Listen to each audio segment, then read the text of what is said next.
So I had dinner with Peter Schiff, and of course, inevitably, we spoke about Bitcoin and his thoughts on it. As you know, probably, that there are many, many conferences right now going on in the UAE. You've got Binance Blockchain Week, you've got the Abu Dhabi Finance Week, and then you've got Bitcoin MENA as well happening from BTC Inc.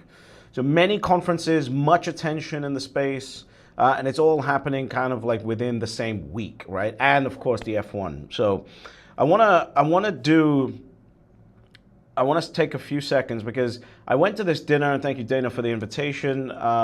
It was like 6 or 7 of us, and of course, you know, my thought process for going was I was in the gold space. Me and Peter know the same people, and I've never met Peter before, but I wanted to go and try and understand a bear's perspective on Bitcoin, especially because, you know, he is a major bear when it comes to Bitcoin. And of course, there's people that I know that he's turned off from pivoting at least something to Bitcoin. And I kind of wanted to understand the mindset and understand what he was thinking.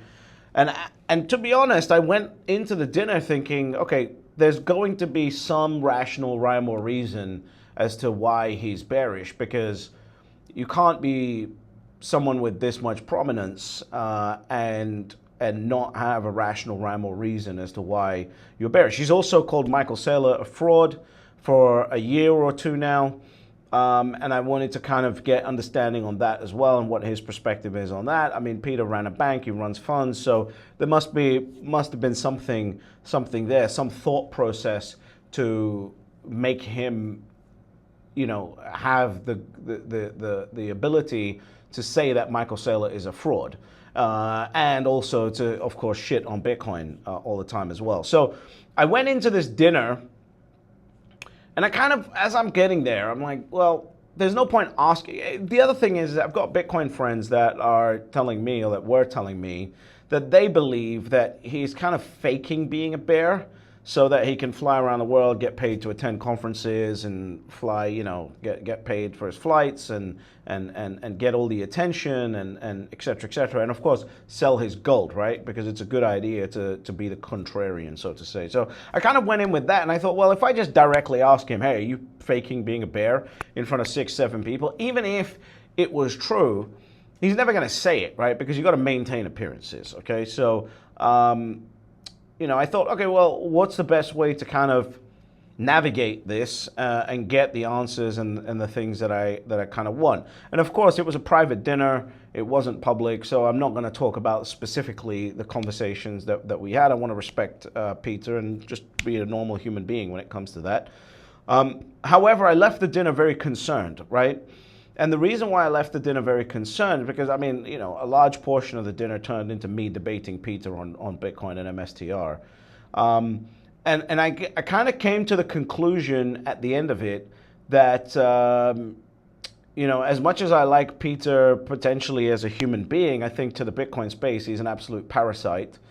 Because at the end of the day, he had no rational rhyme or reason as to why Bitcoin is bad.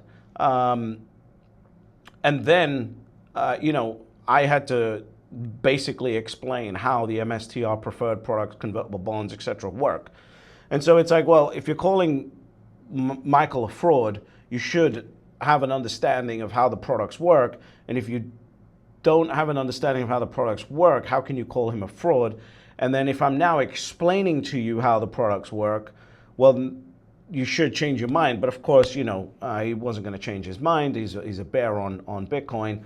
And so I wanted everyone, it kind of taught me it kind of retaught me a lesson where, you know, when you're dealing with someone who is so bullheaded, right, you've really got to take a second and go, okay, you know, this asset has gone. And by the way, he did say, and he said this openly, so I'll repeat it, but he did say, you know, it's like, of course, if I'd bought it at $100 and it's now 100,000, you know, I regret not buying it because it would have been a good investment, right? And I would have got more gold, right? So he did ask me, you know, with my gold days when I sold out of gold, and I said I sold out in 2020. He goes, wow, you've missed out gold going from whatever it was, 2,000 to 4,300, whatever, over that 5 years. And I said, yeah, Peter, I'm crying my eyes out because my Bitcoin's only 20x'd in that time period, right?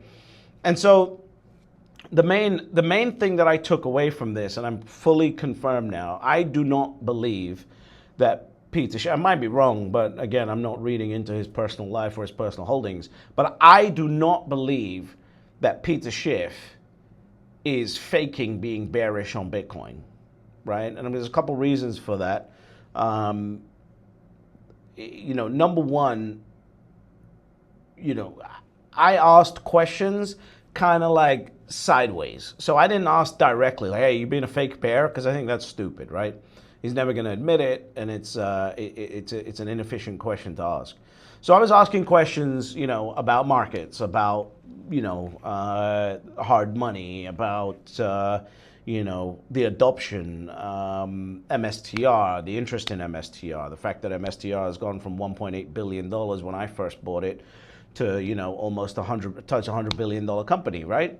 So I was asking questions kind of around Bitcoin, because if you're gonna lie and say you're not like a secret bull, then there's no way that you can hide kind of like these side questions, because you have to answer them.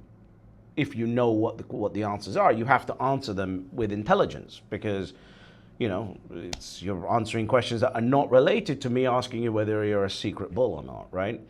And of course, this is on the heels of CZ making him look like a complete clown as well. And I don't like shitcoins, but CZ did an amazing job at making Peter Schiff look stupid when it comes to gold. He gave him that gold bar. I highly suggest going and watching CZ and Peter Schiff's talk. And Michael Saylor has not even acknowledged that Peter Schiff wants to debate him. And if Michael's watching this video, anyone from Team MSTR is watching this video, trust me, after my dinner with him, you do not need to waste time debating Peter Schiff. I did that for you, and I've come away basically shocked, because it's if I was bullish on gold and bearish on Bitcoin because of Peter Schiff, if I had listened to the debate between, going third party now, British HODL and Peter Schiff at that dinner, I would have gone home, sold my gold, shorted it 3x, and then gone long Bitcoin. That's what, and bought MSTR as well. That's what would have happened, And the other people that were there kind of were like, "Have you two ever debated in public before?" And I was like, "Come on, Peter wouldn't want to make me look so stupid, right?" So look, Peter Schiff is a parasite to the Bitcoin space, and it's not because he's a bear. I actually value the opposing opinion. If most of you know my story, you know that I was a bear on Bitcoin until 2020, right? I was saying it was a scam. I was repeating the same rhetoric as what Peter repeats. And then I had to understand it and then change my mind based on what I understood, right?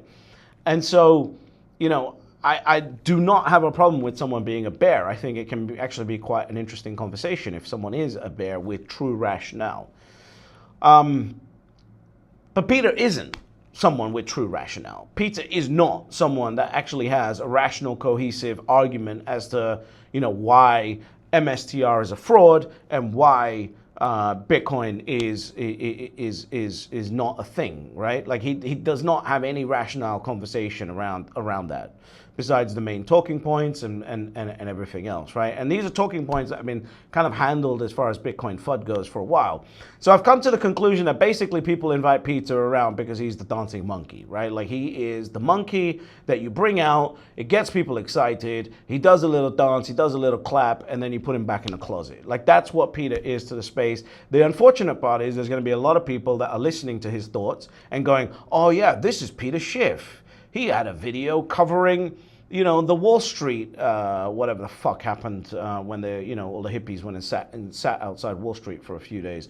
Like he had that video. He understands hard money. Of course, I've got to listen to him when it comes to Bitcoin, right? And there's going to be people that completely miss out on this or buy Bitcoin a lot later than they should have bought Bitcoin. Because they're not using their own brain, right? They're using the idea that Peter Schiff is Peter Schiff to actually get this to happen. And by the way, I can say this because I'm not sponsored. I don't work for anyone. right? I just come here and talk, and nobody can take, nobody, what are you going to do? Which sponsorships are you going to remove? I'm not sponsored by anyone, so I can come here and actually tell you the truth. Everyone else wants Peter Schiff on a video to get views, and I don't give a shit, right? I was there at that dinner because I wanted to see what the deal was, and I've now come away understanding that Peter Schiff is a parasite to the space.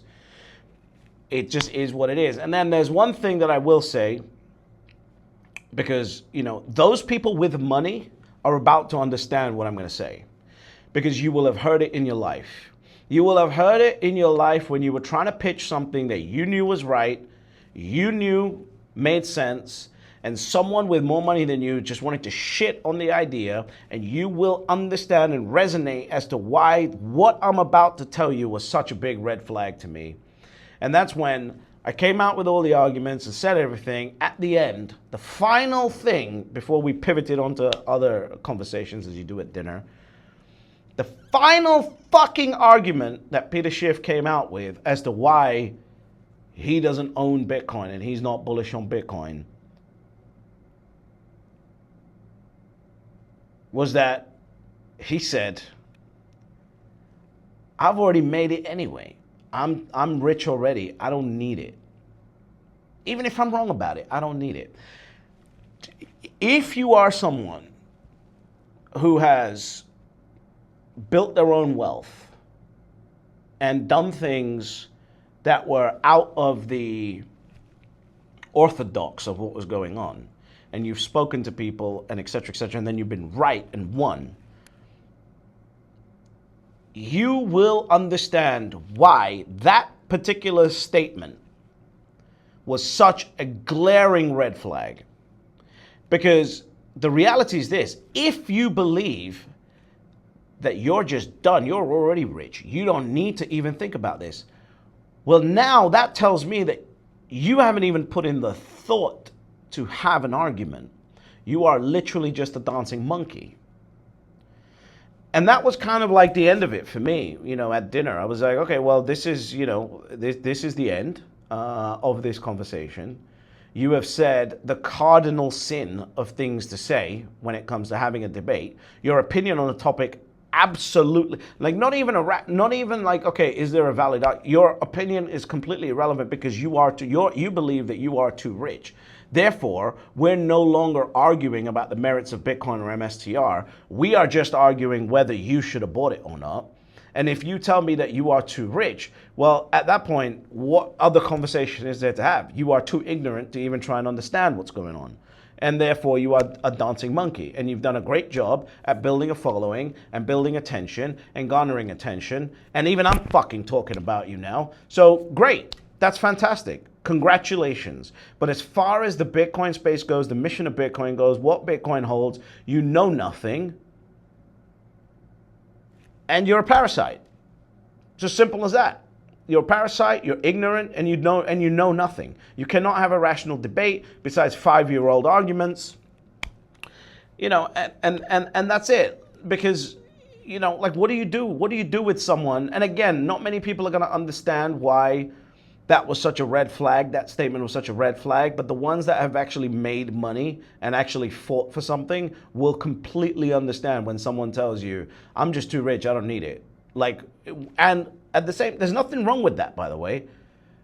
But you have an opinion. You clearly have an opinion, and you're diverting people's attention from what's being spoken about. And then you say that, now you're just dumb. Now that is like parasitic to me. Right? Because if you say, I'm just too rich, I don't even want to think about it. Cool. No worries. No problem at all. But if you say, I have all these strong opinions, Michael Saylor's a fraud, MSTR is a fucking scam, etc., and then you say, I don't need it because I'm too rich anyway. Now that's parasitic to me. I don't know what you guys think, but remember, despite what anyone says, you don't know what they're really like. They might be great showmen, and they might be, you know, great at sort of piecing together words to get a particular message across. But at the end of the day, that's my conclusion on that dinner. And what I want to focus on next in the next coming videos, which is why I want you to subscribe to the channel, is kind of like what's going on with MSTR and other treasury companies, kind of the other things that I've been learning on the dinners and the conversations that I've been having while all these events have been going on here.